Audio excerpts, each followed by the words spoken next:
할렐루야. 오늘도 말씀으로 주님과 동행하고 계신 여러분을 주님의 이름으로 축복합니다. 함께 보실 말씀은 마태복음 23장에서 25장이 되겠습니다. 이 부분은 예수님이 예루살렘에 입성하신 후에 성전 마당에서 백성들에게 전하신 말씀이 되겠습니다. 23장을 보면 예수님은 화 있을진저라는 경고로 서기관과 바리새인들에게 하나님의 심판이 닥칠 것을 예고하면서 그들의 죄악상을 조목조목 책망하십니다.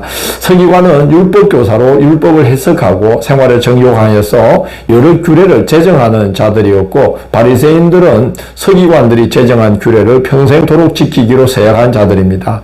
이들은 유대교 지도자들입니다. 2절의 표현처럼 모세의 자리에 앉은 자들이죠. 당시 회당에는 율법을 가르치는 자들을 위해서 돌로 만든 의자가 있었는데 그것을 모세의 자리라고 불렀습니다.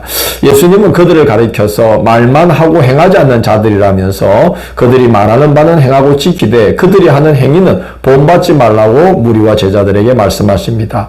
그들이 신앙의 세계에 어떤 악영향을 끼쳤기에 예수님은 그토록 맹렬히 책망을 하실까요? 먼저 오늘 23장에 보면 몇 가지 이제 이유를 말씀하십니다. 첫째는 외식하는 신앙이었다는 겁니다. 23장 5절을 보면 그들의 모든 행위를 사람에게 보이고자 하나니라고 말씀합니다. 외식했다는 거죠. 사람들에게 보이려고 신앙생활을 했다는 거죠. 두 번째는 그렇게 함으로써 나쁜 물이 들게 했다는 겁니다. 23장 15절을 보면 너희보다 배나 더 지옥 자식이 되게 하는도다 라고 말씀합니다. 세 번째는 신앙을 이익의 도구로 삼음으로써 백성들로 하여금 하나님을 망령되이 섬기게 했다는 것입니다. 16절을 보면 성전으로 맹세하면 아무 일 없거니와 성전의 금으로 맹세하면 지킬지라 하는도다 라고 말씀합니다. 성전으로 맹세했다가 못 지키면 갚을 길이 없지만 성전의 금으로 맹세하면 못 지켰을 경우, 그 맹세를 못 지켰을 경우는 반드시 갚아야 되는데 돈으로 갚으면 될 수가 있었던 것이죠. 그래서 이 서기관과 바리새인들은 성전으로 맹세하면 아무 일 없거니와 성전의 금으로 맹세했다면 반드시 지킬지라 라고 가르치면서 성전을 이익의 도구로 삼았던 것입니다. 백성들에게, 네 번째는 백성들에게 하나님의 온전한 뜻을 드러내지 못했다는 겁니다. 23장 24절 보면 맹인된 인도자여 하루살이는 걸러내고 낙타는 삼키는도다 라며 책망하십니다.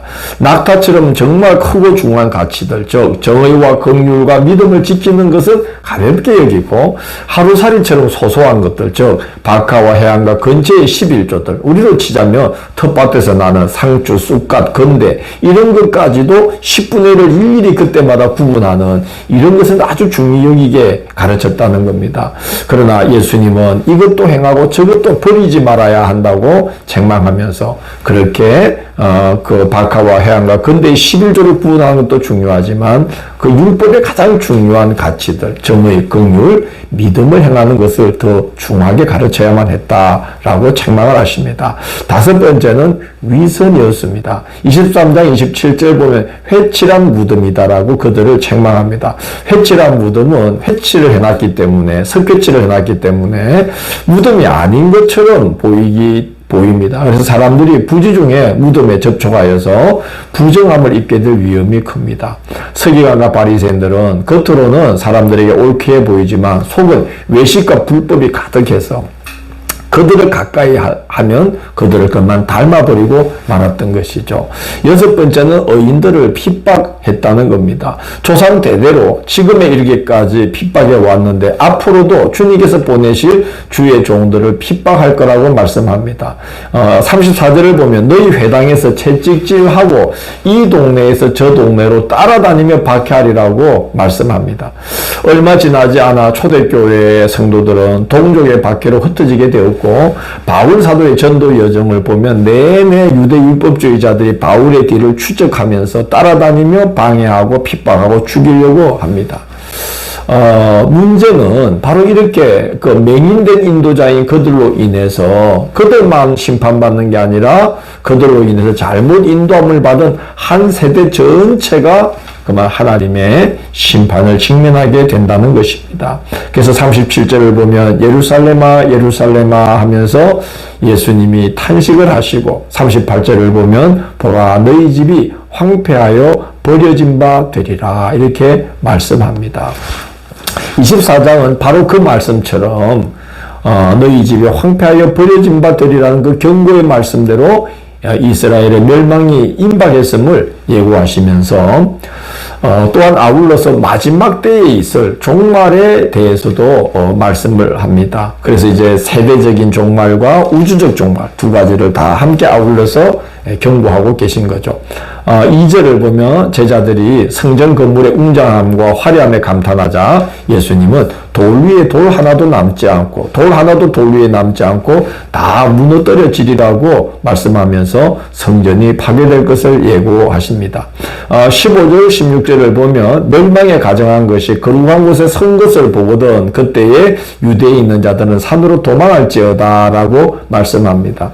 예수님이 경고하신 대로 30여 년 후에 로마의 티토 장군이 예루살렘에서 일어난 반란을 진압하러 군대를 이끌고 들어와서 예루살렘을 침공해서 성전에 로마 황제의 형상이 그려진 깃발을 꽂습니다.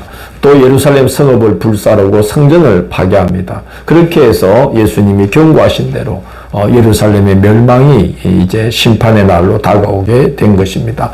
예수님의 경고는 우주적 대종말로 또 이어집니다. 징조가 있게 될 것인데 먼저 불법이 성하여 많은 사람들의 사랑이 식어질 거다. 난리의 소문이 날 거다. 거짓 그리스도와 거짓 선지자들이 출현할 거다. 큰 핍박이 있을 거다. 하늘의 권능들이 흔들릴 정도의 자연 생태계와 우주 질서의 파괴가 진행될 것이다. 이런 징조들이 있을 것이다. 라고 이제 말씀을 합니다. 그러면서 바로 그 마지막 날을 대비하라고 말씀하면서 36절을 보면 그날과 그때는 아무도 모르나니 라고 말씀합니다. 그리고 44절을 보면 이러므로 너희도 준비하고 있으라. 생각하지 않은 때에 인자가 오리라고 말씀합니다.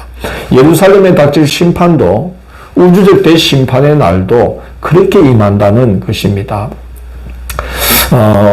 그때 예수님이 이제 여러 상황을 말씀하시는데 어떤 이는 같이 밭에서 밭을 내고 있다가도 어떤 이는 데려감을 입고 어떤 이는 버려둠을 당하게 된다는 거죠. 맷돌을 같이 돌리다가도 어떤 이는 데려감을 입고 어떤 이는 버려둠을 당한다는 거죠. 그래서 준비하고 있어야 된다는 겁니다.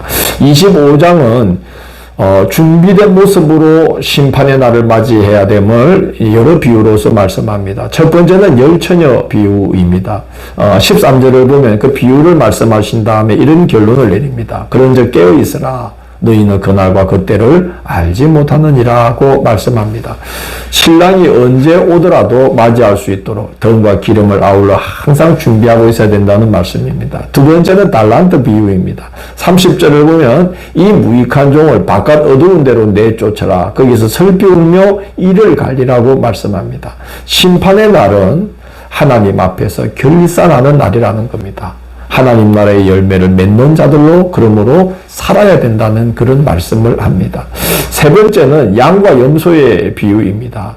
그래서 46절을 보면 그 비유의 결론인데요. 그들은 영벌에 의인들은 영생에 들어가리라고 말씀합니다.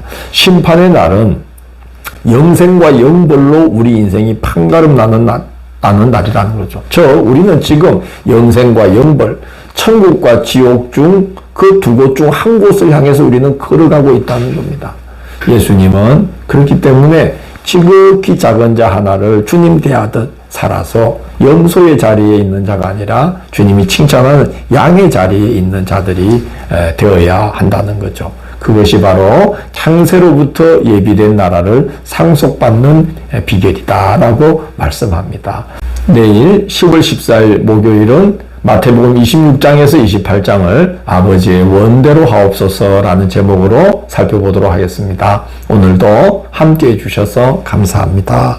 주님, 저희들이 신앙의 여정을 우리 구주 예수님을 바라보며 그 뒤를 잘 따라가도록 인도해 주시기 원합니다. 그래서 저희들을 통해서 많은 사람들이 주님께로 인도되고 또 하나님을 믿어 다 구원받는 길로 이르는데 저희들의 남은 삶이 귀하게 쓰임받도록 인도하여 주옵소서. 예수님 이름으로 기도드립니다. 아멘.